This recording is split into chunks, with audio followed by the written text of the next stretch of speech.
Como habíamos adelantado, hemos invitado al fiscal superior Rafael Vela Barba, el responsable de los casos que llevan el nombre genérico de Lavajato. Fiscal Vela, muy buenas noches, gracias por estar en RPP. Gracias a usted, señor Carvalho, por la invitación. Buenas noches. ¿Cómo juzga usted que está avanzando el juicio oral de Cócteles, en el que se implica Keiko Fujimori y más de 40 otros coimputados? ¿Cómo ve estas primeras semanas? Mire, en principio se ha logrado instalar el juicio oral pese a la férrea oposición de los abogados defensores que buscaban involucionar en etapas anteriores para evitar precisamente la instalación del juicio oral.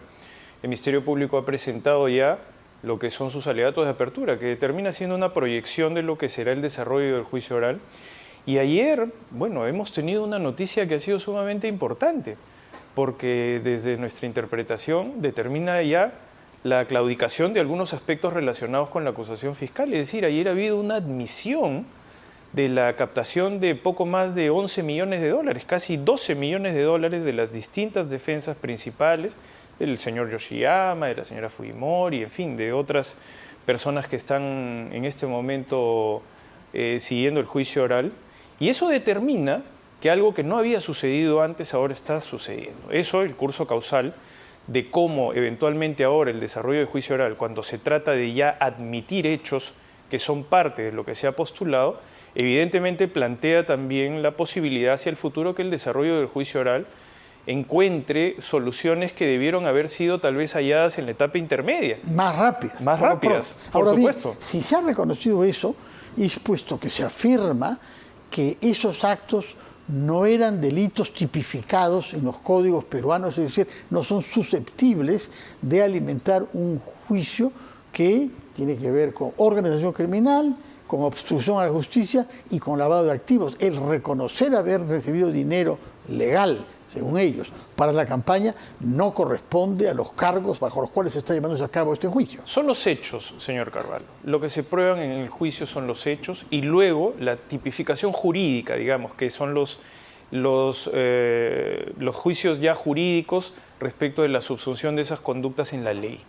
Como tal, el hecho probado te releva de mayor prueba, es decir, ya no es objeto de prueba durante el desarrollo del juicio. ¿Qué es lo que queda probado? Entonces justamente a eso iba, ¿no? La discusión jurídica, si estamos ante un hecho que tiene contenido delictivo, ya fue superada por completo. Ya se han superado las etapas anteriores en donde se controla si es que este caso es delito o no. Hay un precedente de la máxima instancia, que es la Corte Suprema de Justicia de la República, que analizó estos mismos hechos, pero relacionados al caso del señor Ollanta Humala Tazo, y claramente dijo que los hechos constituyen delito. ¿Qué delito? Delito de lavado de activos. ¿Existía específicamente esa tipificación penal? Así es. Cuando fueron cometidos los actos? Por supuesto. ¿Desde cuándo sí existe en nuestro código el delito de lavado de activos? El delito de lavado de activos tiene más de 20 años ya en el Código Penal, mucho más que eso. Entonces, a partir de ello, a partir de haber superado esa discusión, lo que sí tiene que ser objeto de prueba es que el delito de lavado se cometió. Y para que eso suceda tiene que haber el desarrollo de la actividad probatoria. Eso no le puede atribuir haber reconocido a los abogados de la defensa, que han recibido dinero. Pero lo que ellos sostienen es que eso no tipifica porque no hay la definición. Esa es su penal. posición. Sí, bueno, claro. Pero digamos que dentro de lo que se determinará, primero como los hechos a probar, ya hay muchos hechos que están siendo aceptados, de tal manera que no deberían ser objeto de prueba o deberían tener un nivel probatorio distinto. Es decir, ya lo que correspondería solamente es entrar a discusiones de todos los elementos documentales, los testimoniales que correspondan a las teorías en su momento, y luego de ello ya entrar jurídicamente al análisis de si las personas que están en este momento siendo juzgadas son culpables o inocentes del delito que se les imputa, que es una cuestión ya de actividad probatoria cuya valoración conjunta de la prueba determinará esa decisión final. De acuerdo. Ahora, ¿cuál es el impacto sobre el procedimiento de que el señor Barata haya decidido no colaborar en el caso Humala y haya puesto condiciones para colaborar en este caso, pero que su abogado dice que no colaborará mientras ustedes tengan la intención de romper el acuerdo con él y de procesarlo y de encarcelarlo en el Perú? La cosa es tan grave que algunos sostienen que es una maniobra hecha por la Fiscalía justamente para no contar con el testimonio de Barata, que iría a decir que nunca se dio dinero de origen ilícito. No, eso es inverosímil, porque el señor Barata ya declaró. El señor Barata ha declarado con todas las garantías del debido proceso en Brasil, es decir, con la presencia de los abogados de la señora Fujimori, del señor Ollantumala, todos han interrogado con abogados peruanos y brasileños en el Brasil. ¿Qué declaró? Declaró claramente de que le entregó al señor Ollantumala $3 millones y a la señora Keiko Fujimori $1 millón a través de dos personas de su confianza, que era el señor Yoshiyama y el señor Bedoya Camere. Ahora, nunca ha dicho que ese dinero era de origen ilegal. Lo que pasa es que el señor Barata en realidad no forma parte del Departamento de Operaciones Estructuradas. Él era un ejecutor de esas decisiones. Ya los ex ejecutivos del Departamento de Operaciones Estructuradas también han declarado respecto a cómo se generaban ilícitamente todos los recursos de la llamada Caja 2. Pero no quisiera dejar de responderle la pregunta que usted me planteó en dos niveles, ¿no? En principio, el señor Jorge Barata es un colaborador eficaz de la justicia en el Perú, con las leyes peruanas, se sometió a las leyes peruanas, porque el señor Barata delinquió en el Perú, no en Brasil. Y a partir de ello llegó un acuerdo de colaboración eficaz en donde se le condenó, se le declaró culpable, pero a la vez se le dio un beneficio de premio en tanto él cumpla con lo que la sentencia judicial lo obligaba. El señor Barata ha incumplido su obligación y por tanto es pasible de que se le revoquen sus beneficios de premio. Es decir, en otras palabras, está claro de que cualquier colaborador eficaz que no cumple con sus obligaciones que están contenidas en una resolución judicial, tiene su beneficio que ser revocado porque eso es lo que la ley determina. Ante un incumplimiento, un colaborador eficaz perderá sus beneficios premiales y es el mensaje correcto, señor Carvalho. Porque imagínese lo que sería de otra forma si es que los colaboradores eficaces en una etapa estelar como es el juicio oral finalmente no quieren declarar o son captados por las organizaciones criminales para desistirse de sus testimonios o simplemente condicionan sus testimonios como tal. Ellos tienen una obligación. Entonces, como tal, la justicia ha determinado que el señor Barata incumplió un mandato judicial y como tal pierde su beneficio de premio. Eso está decidido ya, va a una ruptura. Está ya decidido en una primera instancia. El abogado del señor Barata, tengo entendido que va a formular un recurso de apelación y se discutirá seguramente en esos términos la apelación correspondiente. Pero eso ya está decidido en ese nivel. ¿Qué se pierde con la ausencia del testimonio de Barata en este proceso? Esa es la segunda cuestión importante, efectivamente. Como le hacía referencia, el señor Jorge Barata ha declarado con todas las garantías del debido proceso. En el Brasil, a través del Sistema de Cooperación Internacional.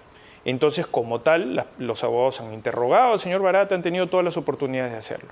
Si es que el señor Barata, por alguna circunstancia, no pudiera declarar en un juicio, la ley procesal penal peruana claramente dice que sus testimonios serán leídos y serán valorados de manera conjunta. Y eso me lleva a la respuesta de otra pregunta que usted me hizo, que es ¿qué pasa si el señor Barata finalmente no declara en el juicio oral?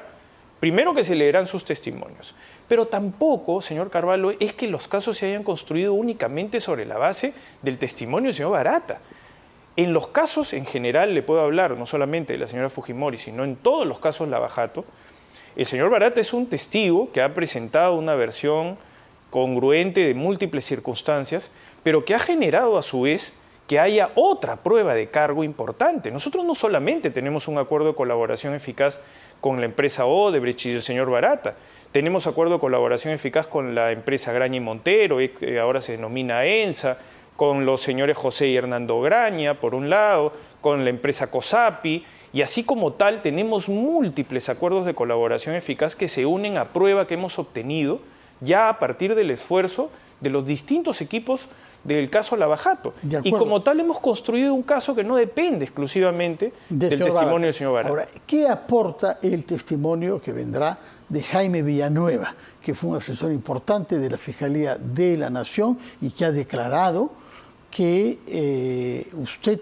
y el fiscal José Domingo Pérez prácticamente seguían instrucciones proporcionadas por el periodista Gustavo Gorriti? Bueno, ayer hemos comprobado lo que nosotros hemos venido diciendo durante los últimos meses, que el señor Jaime Villanueva es un operador del fujimorismo, es un operador de Fuerza Popular. De hecho, el abogado de Fuerza Popular, ayer ha dicho que ofrecerá como testigo al señor Jaime Villanueva. Y eso lo que revela, después de varios meses, lo que revela es que el señor Villanueva es un operador y que todas las cosas falsas, difamatorias que ha dicho, obedecen precisamente a las estrategias de contraposición que están determinadas dentro de lo que corresponde al desarrollo del juicio oral de la señora Fujimori. Así que, de todas formas, eso lo que está revelando claramente es que hay una concertación, lo que hay es una conexidad entre lo que dice el señor Villanueva desprestigiando a los fiscales del equipo especial Lavajato sin ninguna prueba durante todos estos meses y ahora con el desarrollo del juicio oral, en donde ahora incluso vemos al señor Villanueva muy activo en los medios, ¿no? Declarando cuando antes no lo hacía, tratando de justificar todo lo que eventualmente en su momento ha manifestado sin ningún respaldo probatorio durante todos estos meses. Entonces ahora lo vemos que va a participar en el juicio oral como un operador, que es lo que finalmente está retirándose la careta y finalmente decidiendo claramente qué cosa es lo que eventualmente él buscaba como propósito al momento de realizar sus declaraciones sesgadas. ¿Rechaza usted que el periodista Gustavo Gorriti haya tenido sobre usted y sobre sus colegas una influencia determinante? Absolutamente. El señor Gorriti ha hecho su trabajo periodístico como corresponde a múltiples otros periodistas que les interesó el caso Lavajato. Si fuera que existiera esta lógica absurda de que el medio corruptor de un funcionario público pueda ser un apoyo mediático, consideremos eso como una circunstancia. Imagínense lo que sería en general el ejercicio del periodismo de investigación, que no podría incluso generar ningún nivel de crítica o respaldo al trabajo fiscal, porque eso determinaría un acto de corrupción, lo que es absolutamente absurdo. Y lo que busca es criminalizar precisamente el periodismo de investigación. Ojo, que no solamente con el señor Gorriti, porque el señor Villanueva ha hablado de muchos otros periodistas incluso, denigrando y por supuesto buscando menoscabar lo que es un activo siempre de la democracia, que el periodismo sea autónomo, sea independiente y que finalmente sus juicios de valor y sus opiniones correspondan a lo que es el ejercicio de sus profesiones. Junto a Keiko Fujimori hay más de 40 coimputados. ¿Ha sido razonable en incluir a tanta gente? ¿Era necesario? Esta mañana hemos recibido en RPP al señor Ricardo Briceño. Él ha sido presidente de la CONFIEP hasta febrero del año 11 y se le imputa haber hecho llegar dinero a Keiko Fujimori a partir de abril, cuando ya no estaba en la presidencia de la CONFIEP. Eso es lo que nos ha dicho esta mañana. ¿Por qué sigue estando imputado el señor Briceño? Mire, señor Carvalho, cuando se construye una investigación, se hace sobre la base de evidencia que va surgiendo durante el desarrollo de los actos de investigación de la Fiscalía. El señor Briceño fue en realidad incriminado a partir del testimonio del señor Jorge Barata y luego a partir de otros testimonios durante la etapa de investigación. A partir de ellos se han tomado algunas decisiones que corresponden ya al ejercicio de la autonomía fiscal. El señor Briceño ha hecho uso de todos los mecanismos que la ley establece, incluso en determinado momento acudió a la justicia constitucional que amparó ese fallo. Luego eso mereció un pronunciamiento ya no de la Fiscalía, sino del Poder Judicial. El Poder Judicial es el que determina que el señor Briceño sigue en una condición en la que en su momento fue efectivamente objeto de una investigación y de una acusación fiscal. Pero luego la ejecución de ese fallo constitucional fue decidido por el propio Poder Judicial. Al señor Briceño se le garantizan todos sus derechos y por supuesto que siempre dentro de lo que es el desarrollo de los juicios orales, el Ministerio Público está activo respecto a cómo es que la actividad probatoria pueda determinar también el curso de todos los juicios orales en general. Bueno. ¿No? Y ahí hay una serie de decisiones en las que el señor Briceño podrá hacer valer su derecho y el Ministerio Público actuará conforme a lo que la ley corresponda. Y a partir de todos esos ejercicios de derecho se reconocen también las garantías del debido proceso y el derecho a la defensa del propio señor Briceño. ¿Cuánto tiempo prevé usted que este juicio pueda tomar? Porque hay personas que están desde 6 años investigadas, claro. Algunas personas de edad, otras en mal estado de salud, o en este caso de seguro, ¿no? Por supuesto. ¿Y cuánto prevé usted que pueda tomar este juicio? Hay algunos penalistas experimentados que dicen no menos de 6 años, y otros más bien dicen que se va a caer pronto porque el tema de fondo, que es el de lavado de inactivos, no tiene fundamento. Bueno, permítame decirle dos cosas a partir de eso, claro. Las opiniones de los abogados casi siempre son de abogados que nosotros enfrentamos en la litigación, ¿no? Y eso, bueno, tiene siempre un interés que no siempre se revela con estos conflictos de interés, por un lado. Pero está claro, señor Carvalho, que a partir de la admisión de algunos hechos es posible que el juicio oral también tenga una gestión de despacho judicial, es decir, los jueces pueden promover mecanismos de entendimiento respecto a la actividad probatoria que puedan reducir drásticamente el tiempo. Por ejemplo, ¿qué tipo Por de ejemplo, si los hechos ya están probados, ¿para qué van a ser objeto de una batería? Pero depende probados de en actividad qué probatoria? sentido, porque No, lo que hay que probar es que es lavado de activos. No, por eso no estoy hablando de la discusión jurídica, Sí, sino estoy hablando de la discusión Ya, fáctica. ya. Es decir, si por ejemplo un testigo va a venir y va a decir de que efectivamente lo que hizo fue pitufiar un dinero, que es parte de la modalidad que se empleó para introducir esos activos en la economía, por decir formal, entonces si uno tiene varios testigos que están en orden a ello, y ya todos están admitiendo que eso sucedió, entonces eso ya no debería ser objeto de prueba, por ejemplo. Lo que reduciría Que drásticamente... entró dinero, sí, pero que eso se pueda definir técnicamente como... Por eso, lavado de pero eso ya activos. es una valoración del Sí, juez, sí. ya no de las pruebas. Por eso, lo que es objeto de prueba en el juicio son los hechos. Si los hechos están admitidos por todos, entramos ya a la discusión jurídica, que es una discusión técnica en donde los jueces escuchan a todas las partes involucradas y finalmente deciden, pero ya no sobre la actividad probatoria de los hechos como tal, ¿no? Es un poco complicado entenderlo, pero lo que quisiera decir en otras palabras es que cuando los hechos ya están admitidos por ambas partes, ¿no? Se puede acelerar el Se puede acelerar procedimiento. porque hay convenciones que se puedan dar. Esto es un hecho que tiene que ver con la flexibilidad también del juicio oral, ¿no? Que hay algunas circunstancias que pueden ameritar que las partes se pongan de acuerdo para tratar de que esto sea mucho más rápido. Y a partir de esa situación, nosotros hemos hecho algunas propuestas significativas, creo que con usted alguna de ellas las hemos expuesto, sobre la dedicación exclusiva de determinados órganos judiciales para que esto también se trabaje con prontitud. No se ha podido, no cuente con eso porque... Y fíjese que es importante porque no son jueces ad hoc, No. ojo, son jueces que ya conocieron el caso, pero que ahora pueden dedicarse exclusivamente más tiempo. Y ha surtido efecto, señor Carvalho, porque mire usted, hay juicios como el caso del señor Alejandro Toledo, que ya está culminando. Tenemos la proyección de que el caso del señor Toledo deba culminar hacia el mes de septiembre. Antes que el de Humala. Claro, ¿y por qué ha sido esto? Porque hay más sesiones de ese mismo Bueno, en este colegiado. caso no va a poder haber. Podría Solamente haber. 2 por semana, porque parece que los jueces tienen otras cosas que ver programadas ya. Exactamente, pero no hay que olvidar que los jueces también van resolviendo su propia carga. Entonces, en algún momento es posible que se liberen de la carga que ya tienen Para tener varias sesiones. para por tener semana. varias sesiones Bueno. más. Y eso determinaría más los hechos que ya están admitidos, que estemos ante una discusión más jurídica que probatoria de hechos. De acuerdo. ¿Y qué puede traer como consecuencia el recurso presentado por la defensa de la señora Keiko Fujimori ante el Tribunal Constitucional? El RAC. Bueno, Recurso de es agravio parte constitucional. de la estrategia de evitar que el juicio oral continúe, señor Carvalho. Está claramente determinado Pero que podría suceder eso. podría ser suceder. que el TC decida algo que paralice el juicio. Es perfectamente posible. Nosotros hace una semana estábamos lidiando con la posibilidad de ser suspendidos en nuestros cargos, digo, el fiscal Pérez y en mi caso, y eso para afectar también, entendemos, el desarrollo del juicio oral. ¿Está resuelto ese problema? Eso está resuelto Ya. de momento, pero era una amenaza pendiente y que por supuesto que afecta también la tranquilidad dentro del desarrollo de las actividades que uno debe estar concentrado en su trabajo, por un lado. Por otro lado, lo que vemos es que en un primer momento los defensas claramente no querían que el juicio oral se instale. El juicio oral se llegó a instalar. Entonces ahora hay una búsqueda para que el juicio oral no continúe.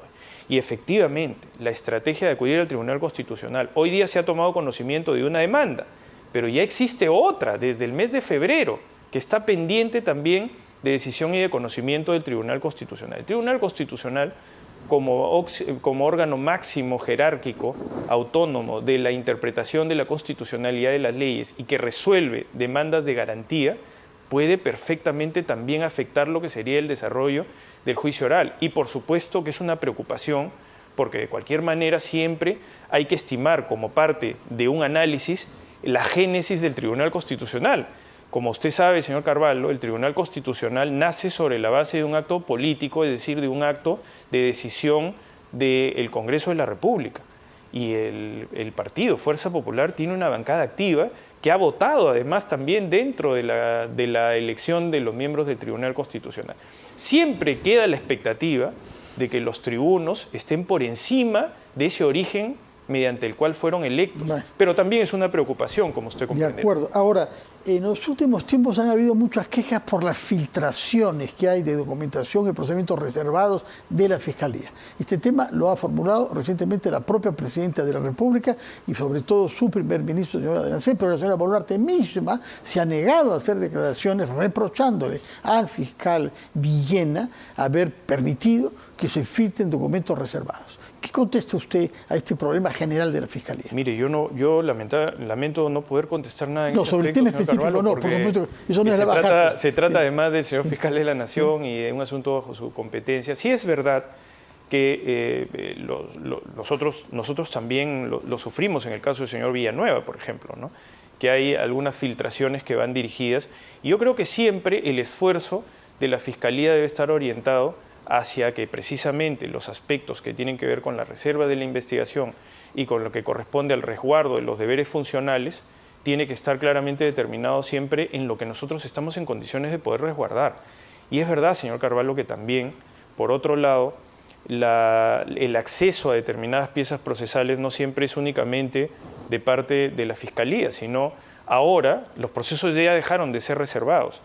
Y cualquier persona que tiene la condición de investigado puede hacer uso de un derecho que es el de pedir copias de todo lo que exista dentro de la carpeta de investigación como parte del ejercicio de su derecho a la defensa. El asunto que siempre hay que definir es que si existe una responsabilidad porque de repente el fiscal es el único que puede tener una pieza procesal, entonces ya no se puede atribuir que eventualmente esa filtración pueda ser de las propias partes que participan en el proceso penal, sino de quien únicamente tiene esa copia. Y para ello siempre se trata de acciones que justifican una investigación que puede ser de carácter disciplinario, ¿no?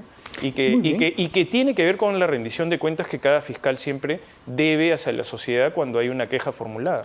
Muchas gracias por su presencia, señor Rafael Vela Barba, fiscal coordinador del caso Lavajato. La próxima vez, por favor, que pueda usted venir. Queremos hablar sobre los otros temas pendientes, además del caso Cautelis, el de Interoceánica, el de la Costa Verde Callao, el de Metro, el de Evitamiento Cusco y también el gasoducto, ¿no?